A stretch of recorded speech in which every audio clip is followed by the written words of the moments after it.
Como sabemos, nosotros estamos dando una serie, habíamos cortado un poco Mateo y Hebreos, y comenzamos a dar una serie para poder tratar con nuestro pecado, ¿no? O cómo ayudar a otros a tratar con nuestro pecado. Y lo primero que habíamos visto es la importancia que nosotros podemos, la importancia que tenemos en saber que estamos unidos a Cristo, ¿no? Unidos a Cristo. Eso vimos por la primera vez. Después estuvimos hablando, Viti estuvo hablando acerca también de lo importante que aún es el esposo pastorear a la esposa y a su familia. Y también vio algo y tocó algo acerca de lo que es la palabra de Dios.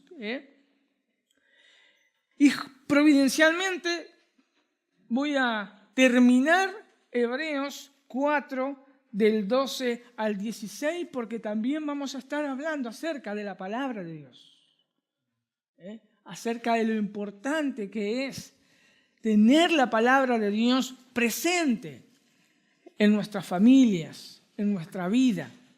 Entonces, y es una forma también, la única forma de tratar con nuestro pecado y ayudar a otras personas a tratar con su pecado es por medio de la palabra de Dios. Entonces, justo no es la casualidad, sino realmente providencia de Dios, que pueda seguir, en este caso yo, con Hebreos, donde habíamos dejado, en el capítulo 4, versículo 12 al 16. Dice así: porque la palabra de Dios es viva y eficaz y más cortante que toda espada de dos filos, y penetra hasta partir el alma y el espíritu, las coyunturas y los tuétanos, y discierne los pensamientos y las intenciones del corazón. Y no hay cosa creada que no sea manifiesta en su presencia, antes bien todas las cosas están desnudas y abiertas a los ojos de aquel a quien tenemos que dar cuenta. Por tanto, teniendo un gran sumo sacerdote que traspasó los cielos, Jesús, el Hijo de Dios, retengamos nuestra profesión, porque no tenemos un sumo sacerdote que no pueda compadecerse de nuestras debilidades, sino uno que fue tentado en todo según nuestra semejanza, pero sin pecado. Acerquémonos, pues, confiadamente al trono de la gracia para alcanzar misericordia y hallar gracia para el oportuno socorro. En tiempos de la Reforma, una de las banderas que se levantó dentro de las 5 solas es solo Escritura. Solo Escritura.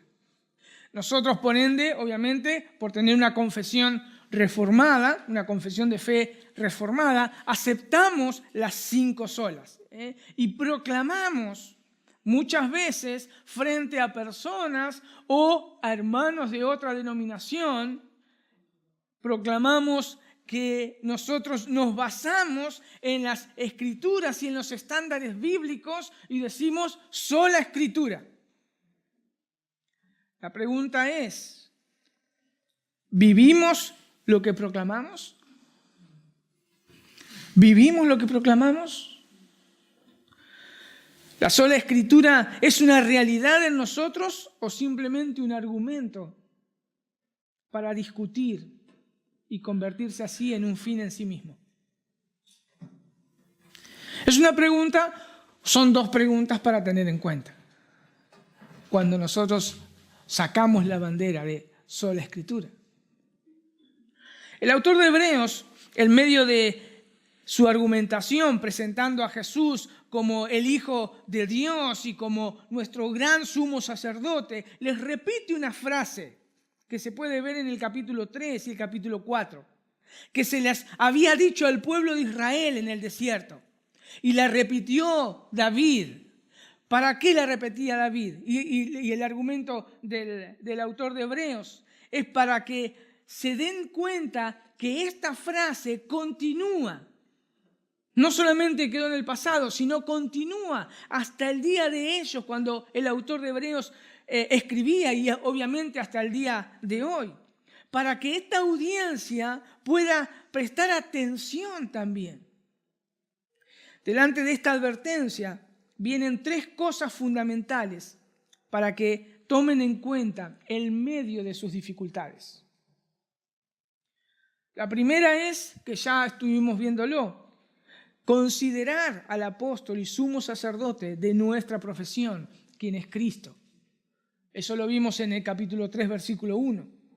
Y que está sobre todos nosotros que somos su pueblo, somos su casa, lo dice el versículo 6. Culminando así con la frase, por lo cual, como dice el Espíritu Santo, si oyereis hoy su voz, no endurezcáis vuestros corazones. Lo segundo es observar que no haya entre nosotros alguno con corazón malo de incredulidad, porque fuimos hechos partícipes de Cristo.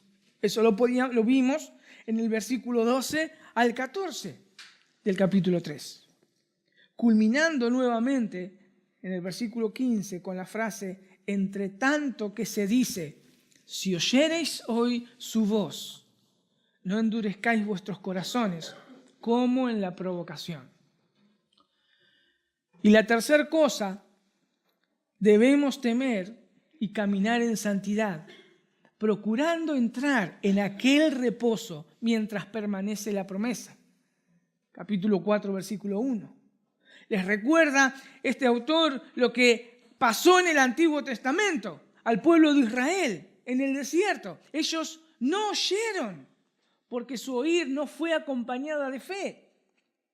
Pero a ellos les dice que ya muchos entraron por estar en Cristo, pero falta aún un reposo final al que ellos tenían que procurar entrar.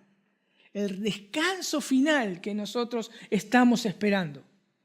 Pero también les dice, si oyereis hoy su voz, no endurezcáis vuestros corazones. 3 cosas importantes para nuestro andar. Considerar a Cristo, observar nuestro corazón y caminar en santidad. Pero también debemos tener en cuenta la frase que acompaña estas 3 cosas. Si oyereis hoy su voz, no endurezcáis vuestros corazones. Todas estas consideraciones debemos tenerlas en cuenta, pero no solamente debemos tenerla en cuenta, sino debemos practicarla. ¿Por qué? Porque Dios lo dice. Porque Dios lo dice. Toda esta argumentación que el autor les da, que va acompañada de esta advertencia, es para que entiendan que la palabra de Dios, por ser palabra de Dios, es viva y eficaz. Es viva y eficaz. Algunos argumentan que el término palabra aquí en el texto, por ser logos en griego, dicen que se refiere a Jesús. Pero no es posible, porque desde el capítulo 1 el autor viene argumentando acerca de cómo Dios había hablado. Habló por medio de los profetas, habló por sus escritos y por último todo habla por medio de nuestro Señor Jesús. Así que palabra acá, en este texto, hace referencia a la voz de Dios en el Antiguo Testamento, a los escritos y obviamente a través de la palabra de nuestro Señor Jesús. Pero lo más importante es que esta palabra, ¿cómo es? En primer lugar, dice el autor que es viva. Es viva. Sus palabras no son palabras vacías. Sus palabras no son palabras muertas que quedan en un libro. No son palabras como las que nosotros hablamos, como decimos nosotros, que se las lleva el viento o quedan en el olvido o pasan de moda porque la cultura cambia. El apóstol Pedro, obviamente en Primera de Pedro, en el versículo 23 y también en el versículo 25, dice que esta palabra, la palabra de Dios, permanece para siempre. Permanece para siempre. Cuando lees o cuando escuchas, presta atención. Porque Dios está hablando. Dios está hablando. El Dios Todopoderoso te habla. Las consecuencias de no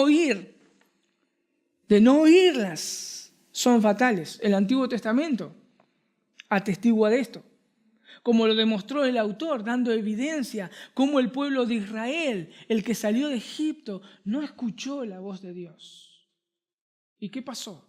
Pereció. Ellos no oían, según Hebreos 3:10, no oían, porque su corazón les hacía cambiar de rumbo. Vacilaban en su corazón. Y así es el hombre cuando no quiere oír la voz de Dios. Y es posible que cualquiera de los que estamos aquí, estén aquí, pierdan el rumbo porque prefieren oír su corazón que la palabra de Dios. Es posible porque es el corazón del hombre. Prefieren oír su propio corazón que la voz de Dios.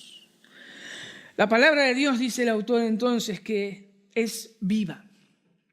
Algo vivo, obviamente, tiene actividad.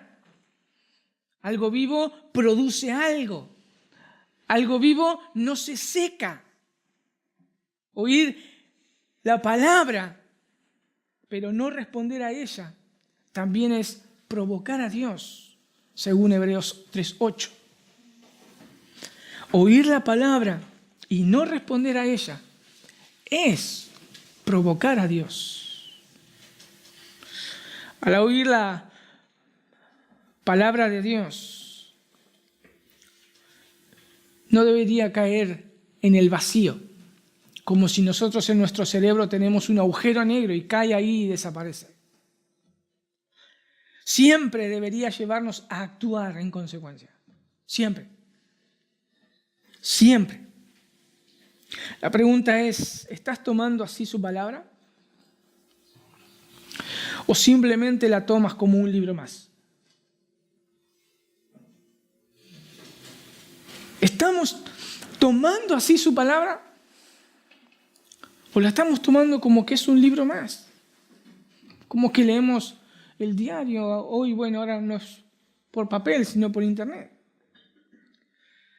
Las dificultades que experimentaba esta audiencia no debía opacar la palabra de Dios. Ellos estaban pasando por dificultades y no debía opacar la palabra de Dios. Por eso, no importa que tu corazón te diga cualquier cosa para desviarte. No permitas eso. No permitas que tu corazón te haga desviar. No permitas que tu pecado tape tus oídos. No permitas que las circunstancias difíciles que vives y son ciertas te distraigan y no puedas oír la voz de Dios. No permitas.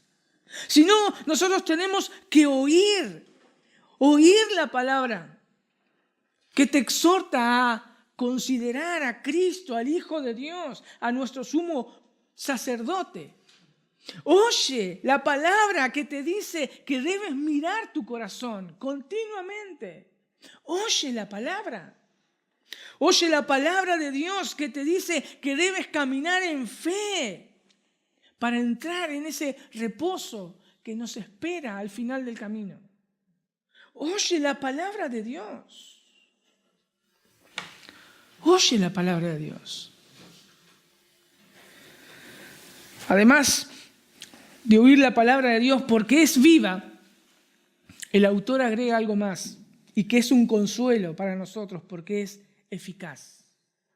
La palabra por ser viva es eficaz. Eficaz es algo activo, algo eficiente, algo poderoso, que actúa. Ella es la que nos señala nuestro pecado. Ella es la que nos señala nuestros pecados, pero ella misma es la que nos señala a quién debemos acudir a nuestro Señor y Salvador. Solo ella nos muestra el gran reposo que nos espera junto a nuestro gran Rey. Al mostrarnos las benditas palabras de nuestro Señor Jesús, que nos dicen: venid, benditos de mi Padre, heredad el reino preparado para vosotros desde la eternidad, desde la fundación del mundo. Si nosotros por un segundo nomás, por un segundo, pensamos en lo que tenemos en nuestras manos, la palabra de Dios, que es viva y eficaz, una palabra completa, que no hay que buscar otra cosa, y que es un privilegio que nosotros tenemos, que esta audiencia no lo tenía. Si por un segundo pensamos eso. El autor, de una manera extraordinaria, describe la eficacia de la palabra de Dios y la ejemplifica de esta manera.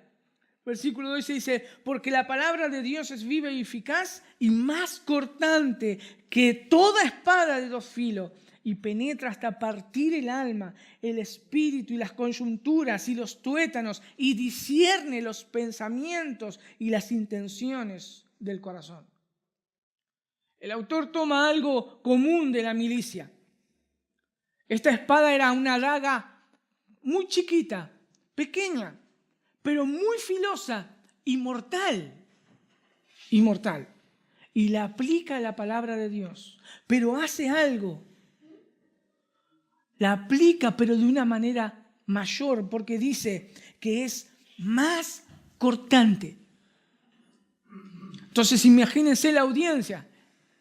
Cuando dice que es más cortante que espada de dos filos, es más cortante que este instrumento que se usa para la guerra, que lo que es más poderoso, es más cortante que eso. Sí, es más cortante que eso. Solo ella es tan eficaz que puede penetrar hasta lo más profundo del ser de un hombre, de una mujer y aún de un niño. Es así de eficaz. El autor obviamente no está describiendo acá cómo el ser humano está partido o está repartido en alma, espíritu, tuétanos.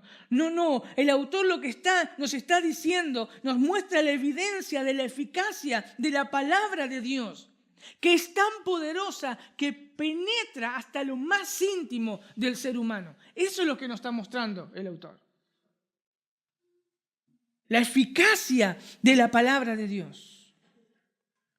Cuando nosotros somos expuestos frente a ella, la oímos o la leemos,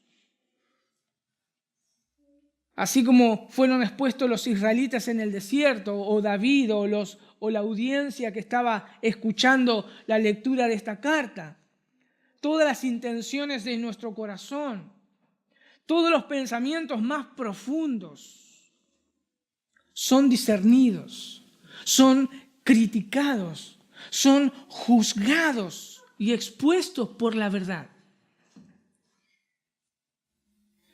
Creo que cuando esta audiencia escuchaba el argumento del autor, que los movía a mirar a Cristo y no mirar a sus dificultades, sino mirar a Cristo como su Señor y Salvador, pienso que esa audiencia, sus pensamientos eran desbaratados o eran confrontados a cambiar o a adorar y poner su fe en Él. Por eso debemos preguntarnos una y otra vez, ¿con qué actitud vengo a escuchar su voz por medio de su palabra? ¿Con qué actitud vengo a escuchar su voz por medio de su palabra? ¿Qué haces cuando ella te muestra tu pecado? ¿Qué haces cuando ella muestra tu pecado? ¿Cómo respondes cuando te enfrentas a ella y expone tus deseos, tu pecaminosidad, tus pensamientos equivocados? ¿Qué haces? ¿Prefieres seguir tu corazón, que siempre va a tener un argumento para no escuchar a Dios?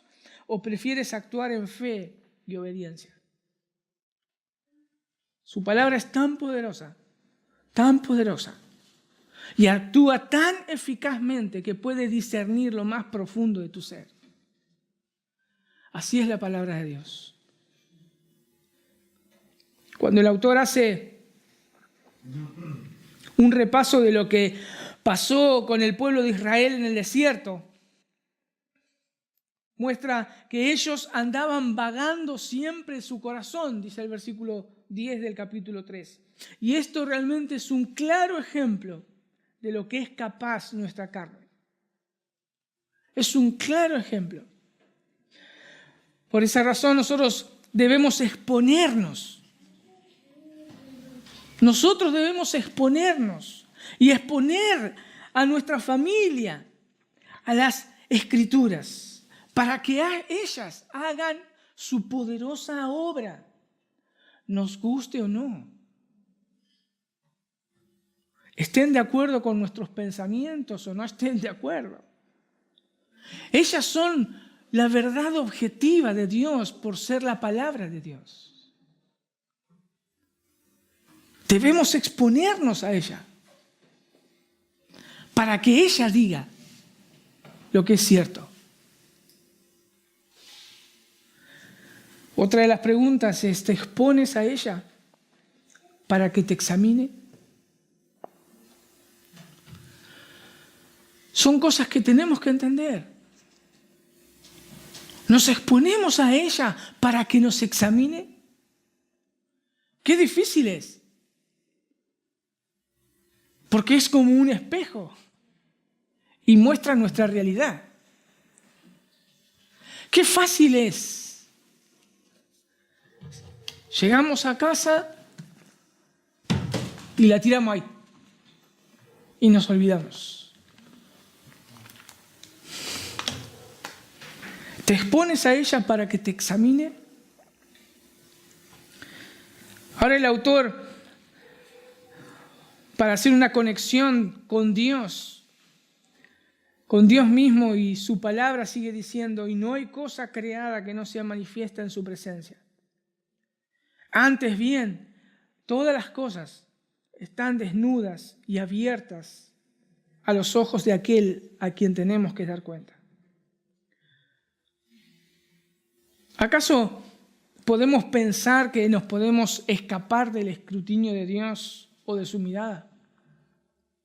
¿Alguien puede pensar eso? Y aunque lo piense, te tengo una noticia, no vas a poder escaparte. Es algo interesante porque cuando nosotros vemos, cuando Dios le dice al pueblo de Israel, no tendrás dioses ajenos delante de mí. Nosotros enseguida pensamos, claro, el pueblo de Israel hacía un Dios en el templo o lo que sea, un Dios. No, o sea, delante de mí, Dios es eterno. Nosotros estamos continuamente delante de Dios. Vayamos donde vayamos, llevamos nuestro corazón, llevamos nuestra mente. Ahí hay ídolos.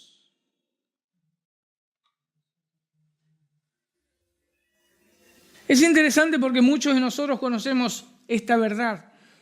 Y también conocemos el Salmo, por ejemplo, 139, del 7 al 12. Vayamos ahí un poquito, al Salmo 139, 7 al 12.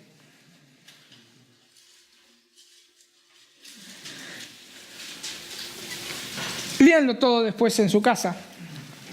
Dice el salmista, ¿a dónde me iré de tu espíritu? ¿A dónde huiré de tu presencia? Si subiere a los cielos, allí tú estás. Y si en el Seol hiciera mi estrado, he aquí, allí tú estás. Si tomare las alas del alba y habitare en los extremos del mar, aún allí me guiará tu mano y me asirá tu diestra. Si dijere, ciertamente las tinieblas me encubrirán, aún la noche resplandecerán alrededor de mí. aún las tinieblas no encubren de ti. Ahora, ¿crees esta verdad? ¿Crees esta verdad? ¿Crees lo que dice? No hay ningún lugar en que podamos escondernos de la presencia santa de Dios. Estamos, dice el autor, desnudos. Y realmente es una expresión muy ilustrativa. Porque nosotros nos vestimos por pudor, nos vestimos por vergüenza. Y lamentablemente nosotros vestimos así nuestros pensamientos. Lo más secreto, lo más íntimo que nadie sabe, los vestimos así. Pero delante de Él nada hay encubierto. Nada. Estamos desnudos. Es como cuando a una persona la desnudan para ver si trafica algo, si lleva algo oculto. Lo desnudan completamente. Es más, para saber si ellos tienen algo oculto más allá de su vestidura, lo pasan por esa máquina de rayos X para ver más allá de la carne. Todo está a la vista de Él, el cual vamos a dar cuentas. Vamos a dar cuentas. Aquellas cosas que encubrís muy bien. Aquellas cosas que tapás muy bien, que ni tu esposo, ni tu esposa, ni aún tus padres saben. Él las ve. Él las ve. El autor usa otra ilustración para explicar esta verdad. Y dice que están abiertas a Él, al que vamos a dar cuenta. Y es interesante porque esta palabra es bastante fuerte. No sé si fue la intención del autor en colocarla y aplicarla de esta manera, pero realmente es significativa porque la palabra abierta significa tomar por el cuello. Significa exponer a la víctima a muerte. No sé si ven las películas, no sé ahora, las películas que yo me acuerdo, las policiales, aquellas que agarraban al delincuente, lo agarraban del cuello y lo ponían contra la pared y le decían, te descubrí, maldito, sos vos el que robaste. Pero eso lo hacían, o sea, no agarraban a cualquiera del cuello, sino por una larga investigación, lo agarraban y después, o sea, y que verificaban que era verdad, ahí lo agarraban del cuello y lo exponían a esa verdad. Te descubrí. Pero Dios no hace ninguna investigación profunda. Estamos desnudos delante de su presencia. Estamos siempre delante de Él. Es como que estamos arrinconados, tomados del cuello y dices, te descubrí.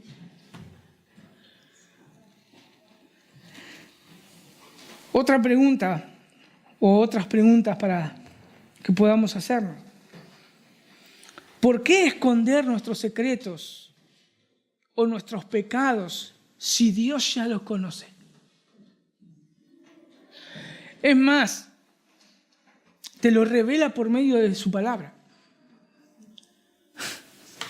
Su palabra te dice, esto es pecado. ¿Por qué no reconocerlo como el salmista?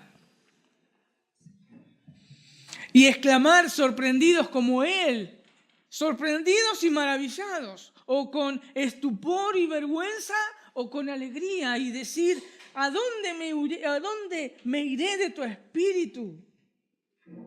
¿Y a dónde huiré de tu presencia?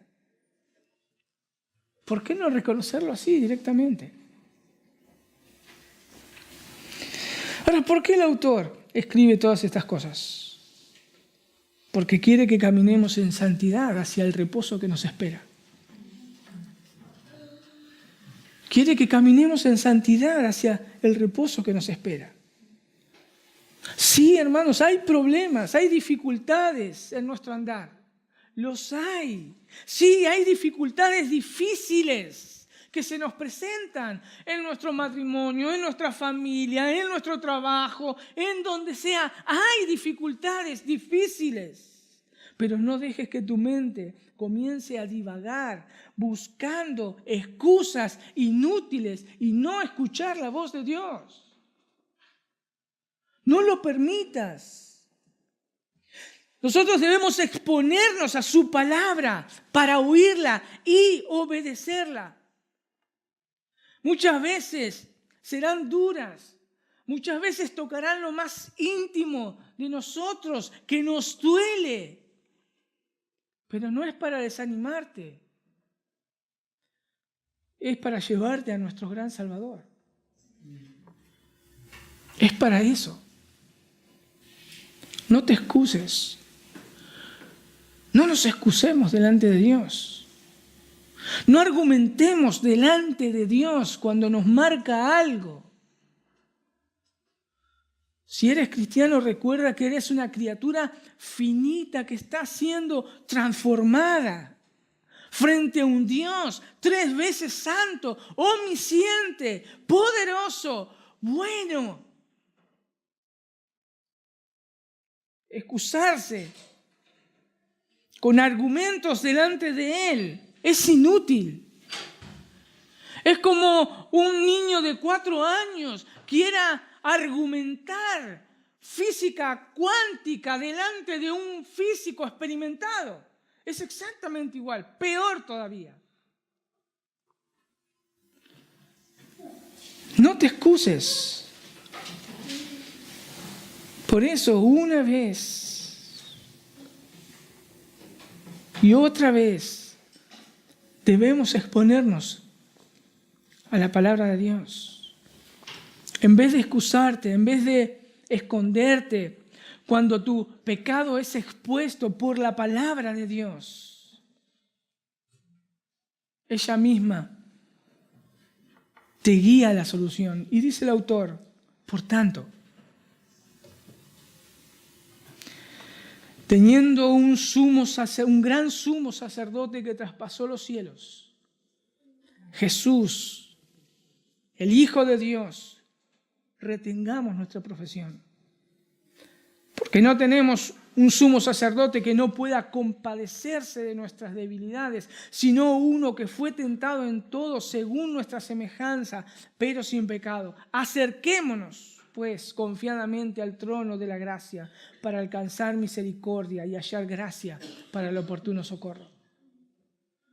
Lo primero que vemos es que no tenemos un sumo sacerdote que traspasó el lugar santísimo del templo físico de los israelitas. Tenemos un sumo sacerdote que traspasó los cielos. Los cielos. Como dice el autor en el capítulo 9, versículo 24, traspasó los cielos al templo no hecho de manos. Y ese Jesús, quien es el Hijo de Dios, Él obtuvo la victoria por nosotros y lo dice su palabra. Por esa razón, retengamos, dice el autor. Retengamos es echar mano, es abrazar nuestra profesión.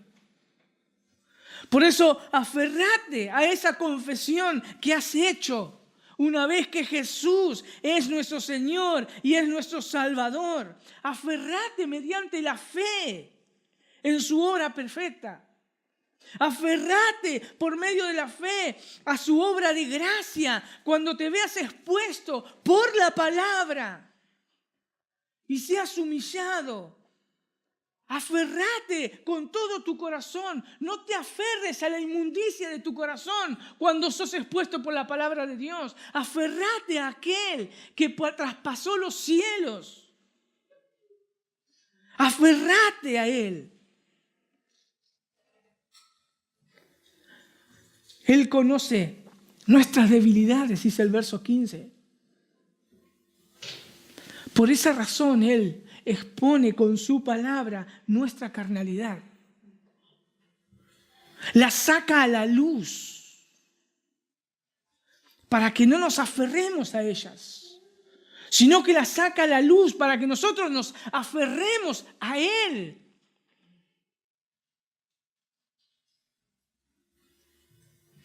Él no nos muestra nuestra desnudez para reírse. Él no nos muestra nuestra desnudez para reírse. Él no se goza en mostrar nuestra vergüenza mediante la palabra. Nos muestra que estamos desnudos.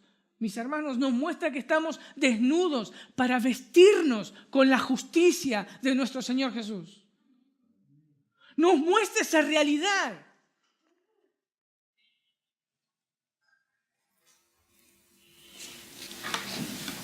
Qué bendito Salvador que tenemos. Nos viste con la justicia de su Hijo que traspasó los cielos.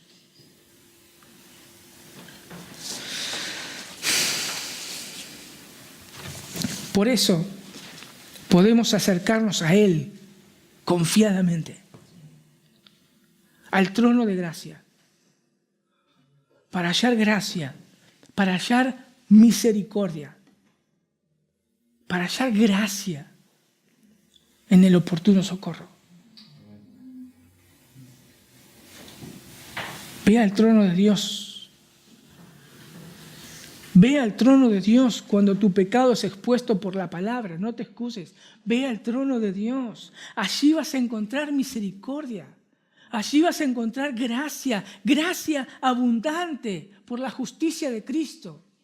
No te escondas cuando la palabra te expone. Así es tu pensamiento, así es tu corazón.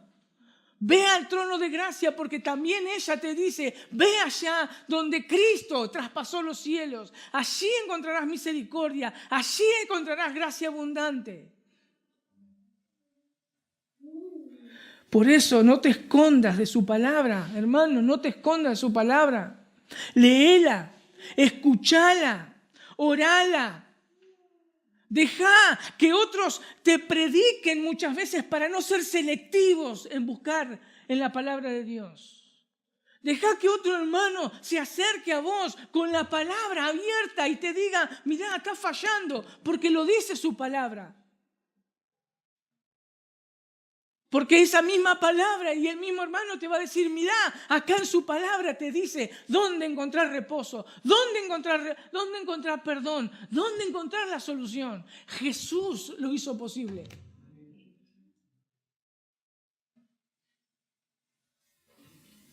Acércate a la palabra. Acércate a la palabra. Deja que muestre tus fallas. Deja que muestre lo que eres desnudo para que Él te vista de la justicia de Cristo. Mis hermanos, termino con esto. Solo vamos a poder ver la hermosura de nuestro Salvador cuando su palabra nos muestre nuestra suciedad. Solo vamos a poder ver la preciosura de nuestro Salvador cuando su palabra comience a mostrar nuestra suciedad. Exponete a la palabra de Dios. Exponete a la palabra de Dios.